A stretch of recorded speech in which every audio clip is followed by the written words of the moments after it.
முத்துராமலிங்க தேவர் குரு பூஜை விழா நாளை கொண்டாடப்பட இருக்கக்கூடிய நிலையில தற்போது மாவட்ட எஸ்பி பல்வேறு வழிகாட்டு நெறிமுறைகளை வெளியிட்டிருக்கிறார். கூடுதல் விவரங்களோடு இணைகிறார் செய்தியாளர் சோனைமுத்தன். வணக்கம் சோனைமுத்தன், விவரங்களை பதிவு பண்ணுங்க. வணக்கம். அதாவது பசுமன் முத்துராமலிங்க தேவரனுடைய அந்த குரு பூஜை விழாவானது நாளை வெகு சிறப்பாக நடைபெற இருக்கிறது. இதுல பல்வேறு மாவட்டங்கள் ஏராளமானோர் வருகை தர இருக்கின்றனர். மேலும் அங்கு வரக்கூடியவர்கள் இருசக்கர வாகனத்தில் வரக்கூடாது என தற்போது மாவட்ட காவல் கண்காணிப்பாளர் ஒரு அறிவிப்பு ஒன்றை வெளியிட்டுள்ளார். மேலும் பல்வேறு வழிகாட்டு நெறிமுறைகளையும் அறிவித்துள்ளார்.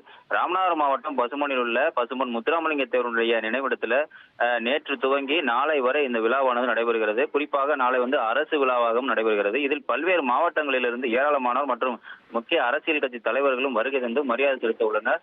இந்த நிலையில அவருடைய நினைவிடத்திற்கு மரியாதை செலுத்த வரக்கூடியவர்கள் தங்களுடைய இருசக்கர வாகனத்தில் வரக்கூடாது என கண்டிப்பாக மாவட்டத்தின் நிர்வாகத்தின் சார்பில் அறிவிக்கப்பட்டிருக்கிறது. குறிப்பாக வரக்கூடியவர்கள் அவரவர் சொந்த வாகனங்கள் மட்டுமே வர வேண்டும்.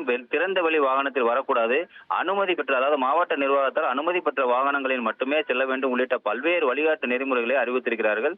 மேலும் அவ்வாறு அறிவிக்கப்பட்டுள்ள அந்த வழிகாட்டு நெறிமுறைகளை பின்பற்றாத வாகனங்கள் மீதும் அந்த நபர்கள் மீதும் கடுமையான நடவடிக்கை எடுக்கப்படும் எனவும், இருசக்கர வாகனத்தில் வந்தால் பறிமுதல் செய்யப்படும் எனவும் தற்போது அந்த அறிவிப்பு ஒன்றை வெளியிட்டிருக்கிறார்கள்.